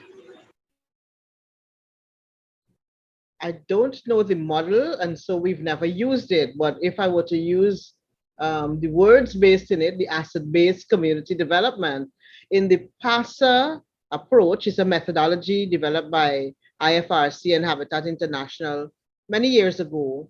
In that, it's a PASA means participatory approach to safer shelter awareness.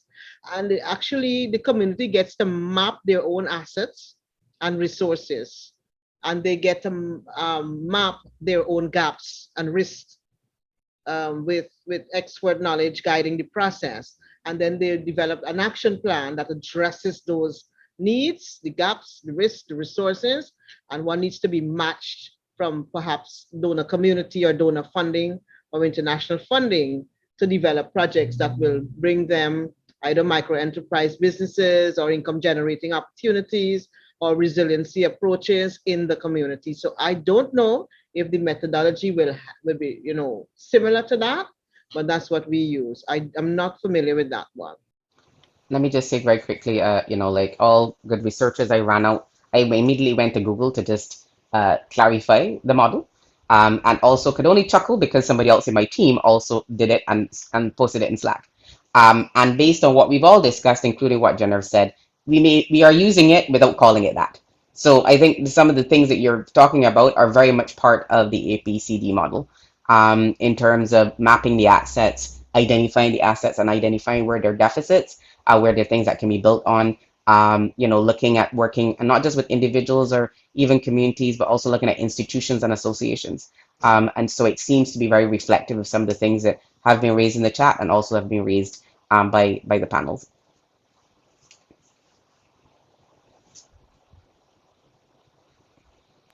And I may add that some of that has actually been filtered, some of that has been filtered into policy, national policy measures as well. And unfortunately, for this discussion, most of my time is spent at the macro level. So I have to, respond in that regard.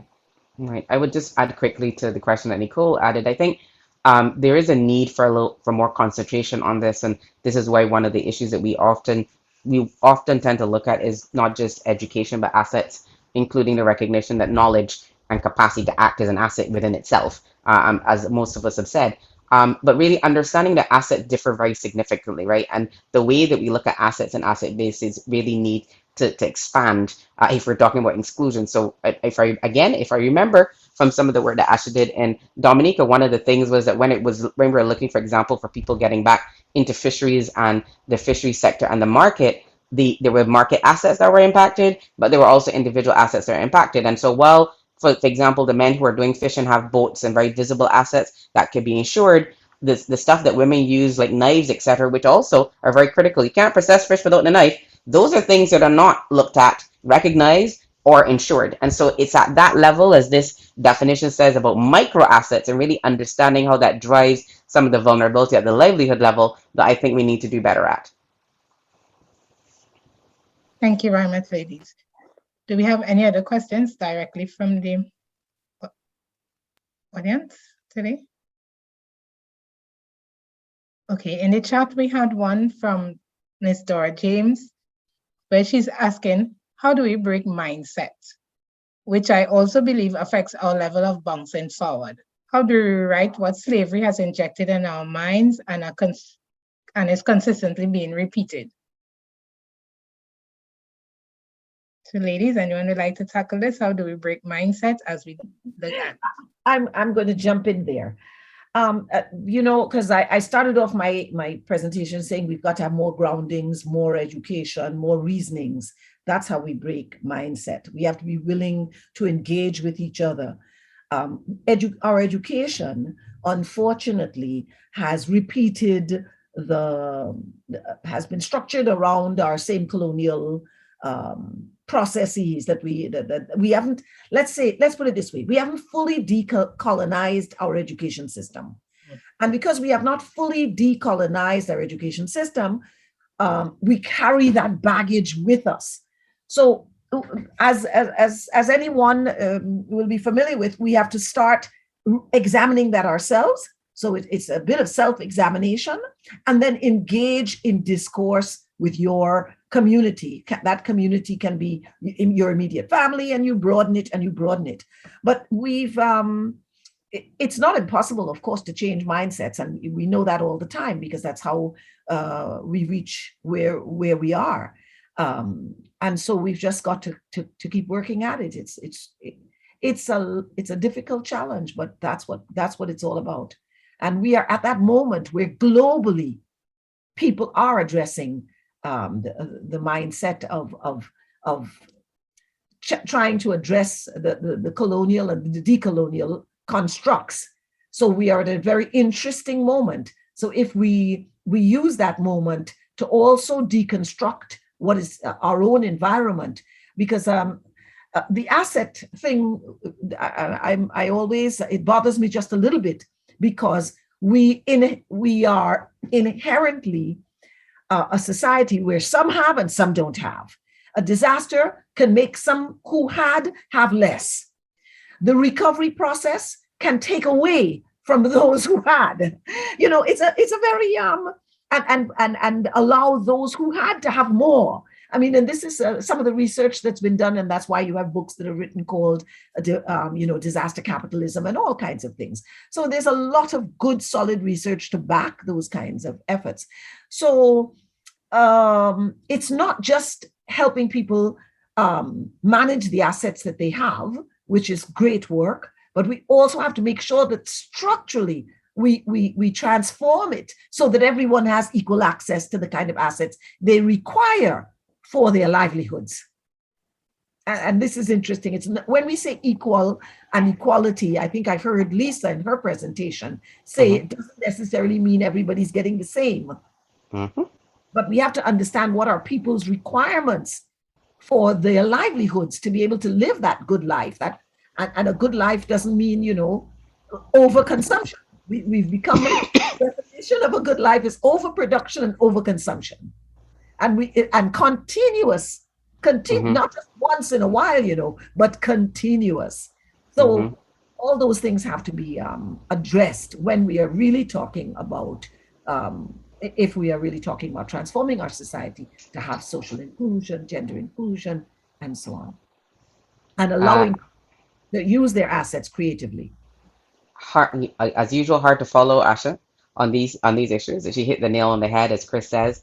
But I think also part of the the things that we need to look at are the increasing discussions about insurance and microinsurance, to support particularly those in the fishery sector and the agricultural sector from simply the vagaries of multiple forms of risk that are impacting their ability to be productive and to have things for us to consume. She said what everybody we do need to acknowledge that we need to be clear about our understanding of what a good quality life means.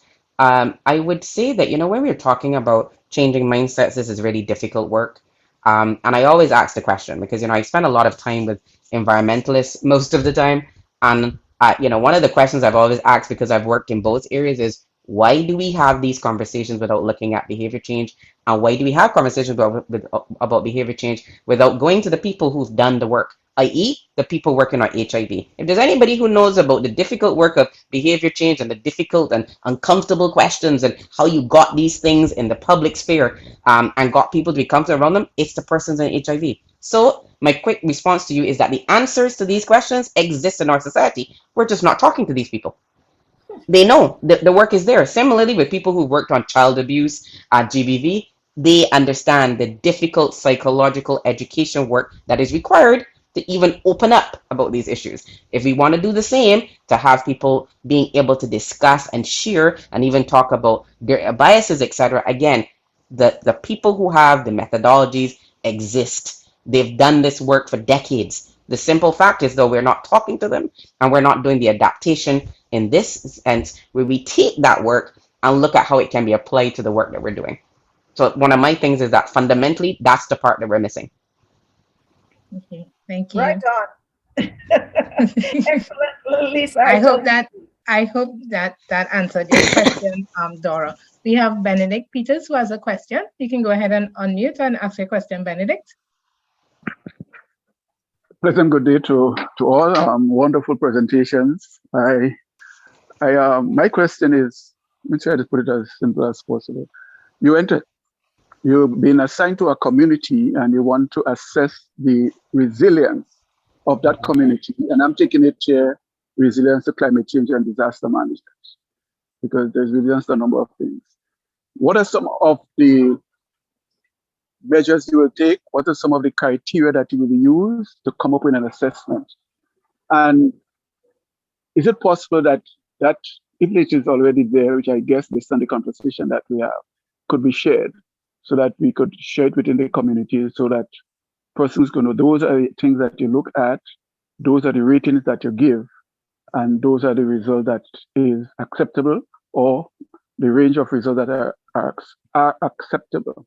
So you go to a community, how do I decide this community is resilient to the issues of climate change and disaster management?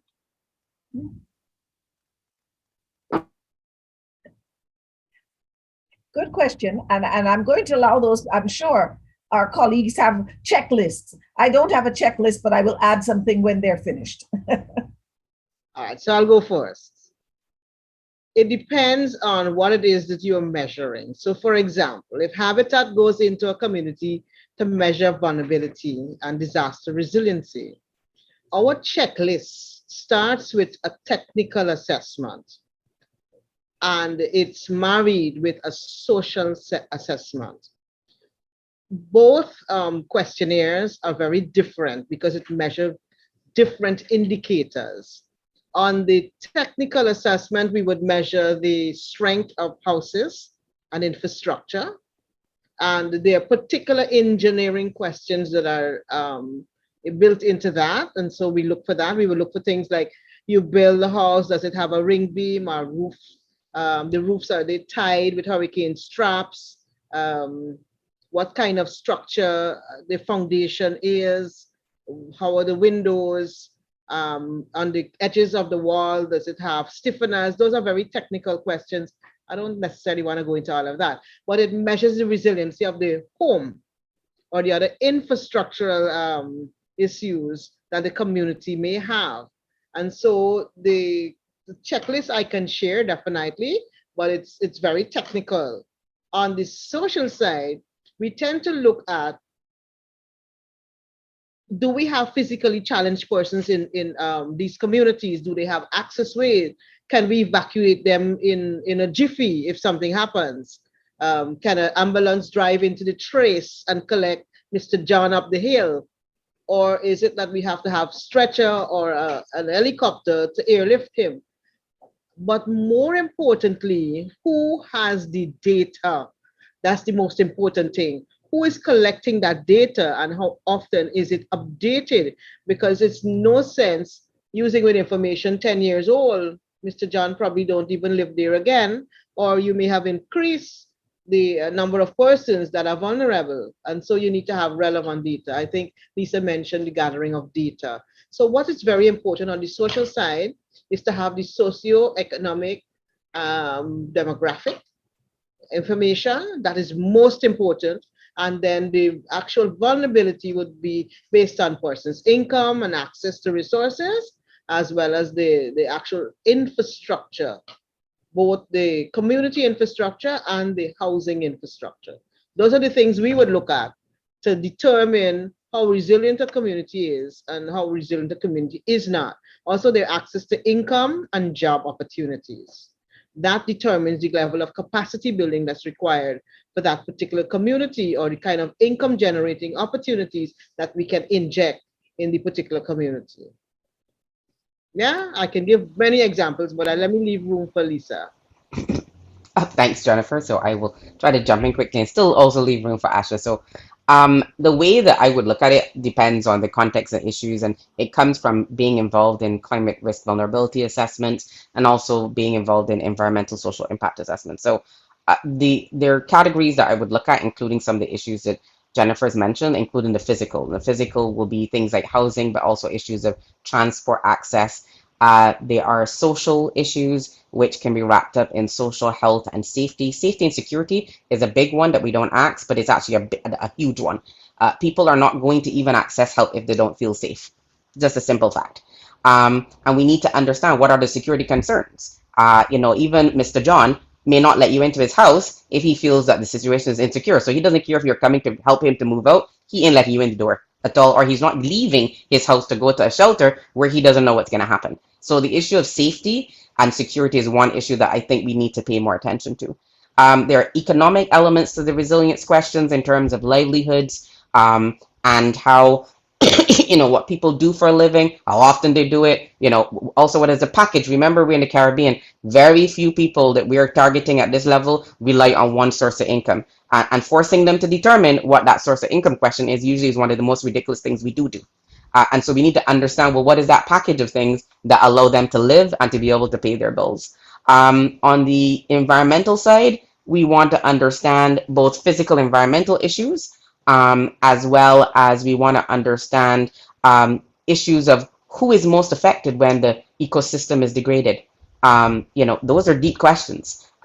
Who is not able to access assets that are actually critical for day-to-day things like access to water, access to energy, etc. So these are just a few things I would add to what Jennifer has talked about, that from a socio-environmental and ecological side, the combination is critical, and not just the specific categories, but also different elements within some of the ways we look at the physical, the economic, the social, the environmental. Let's also not forget the cultural. The cultural issue is also important.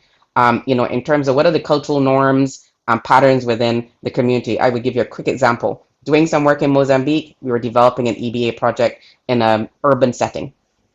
As we're doing the work, we're going around, we stumble upon a community and start talking to this gentleman who is a fisherman. And he just tells us without a lot of prompting about how this community manages socially how people interact with the mangrove, and the fact that there are social consequences if you abuse or misuse the mangrove, and the fact that there are rules about how, your boat, the size of the boat, the size of the net. This they've all done very socially, but it's there. And one of the few communities out of the 12 we're looking at that had anything like that. So you also want to ask these kind of questions about, well, what are some of the rules and regulations within society when it comes to resources, managing crisis, etc. Because usually those are the ones that will also tell you about how their capacity to be resilient. And I'll end there.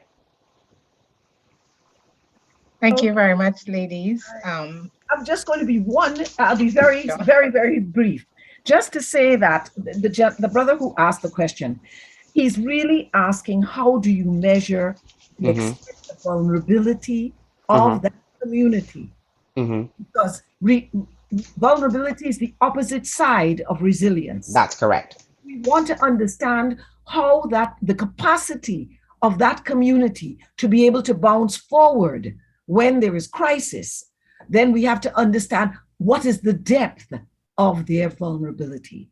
And Lisa laid it out very nicely by saying you're going to look at the economic, you're going to look at the social, you're going to look at and under social, you're going to look at their environmental, and under social, you're going to capture their health, their culture, their educational capacity, all of those things. Under the economic, their various livelihoods and so on.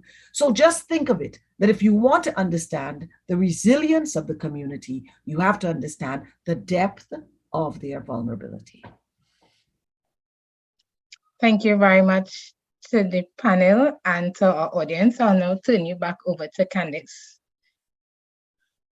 Thank you very much, Velda, for moderating the panel and the Q&A, and also to all of our speakers. I think were excellent. And I know that we have not gotten to all of the questions. I believe, and Lisa, thank you for responding to some of them in the chat. And I'm hoping that the rich discussions that you all have been having did help to answer some of, what had been put in the chat, if even not directly. We were able to address it. So at this time, we know it's a bit over 12, and so what I would like to do is start wrapping us up, really with a thank you. But what we did want to do, as we had so many participants online, is to give everybody a chance, especially if you have not had a chance to ask a question, to engage in a discussion, to give us your own priorities. What do you think are the priorities for building community resilience in a more equitable and inclusive way? And so I'll ask my colleague Aaron to put up that poll. It's a Menti poll, and as he's doing that, and we ask you to respond to the poll, I will just quickly say thank you. Okay, so I see the poll is up, and as your responses come in, they will show up in the screen, so you will be able to see what others are saying as well. And just to let you know that we will share this, once it's done, to everyone when we send out the webinar recording. All right, so with that, I would like to thank you all as participants for your interest, for your comments, for all of the attention and active participation and engagement in the session. We definitely hope that the dialogue was very insightful for you, and the information that you can take it forward in your thinking and in shaping your work. And definitely we know that's what we will be doing at Canary as we continue to work on building resilience in Caribbean communities. Again, I would like to thank all the speakers for taking the time. All of you are quite busy, have made the time to be with us today to share knowledge and your perspectives and your experience. So we are very grateful for that. And once more, thank you. To our partners that support the planning and execution of this webinar, Sedima and the IFRC Caribbean, and Velda, particularly you today for helping us moderate the panel. We also extend thanks. I would like to acknowledge the Inter-American Foundation for their support of the CSOs for Disaster Resilience Project and the work being done to build resilience in the Caribbean. And again, acknowledge and thank the Canary team, Diana and Aaron, who's here today, for helping support the organization of the event and the active role that they played. I'm not seeing the responses come up. Aaron, maybe let me know. Okay, I see the link was posted in the chat. So I think once persons, all right, so I see some responses coming up there. Once you're able to go to the Menti poll, just simply click on it. You will see the question come up and you will be able to put in your responses. And we will keep this poll open at least for a day so that you can go on at any time and put in your information, and we would like definitely to do that. So with that, I think we can close.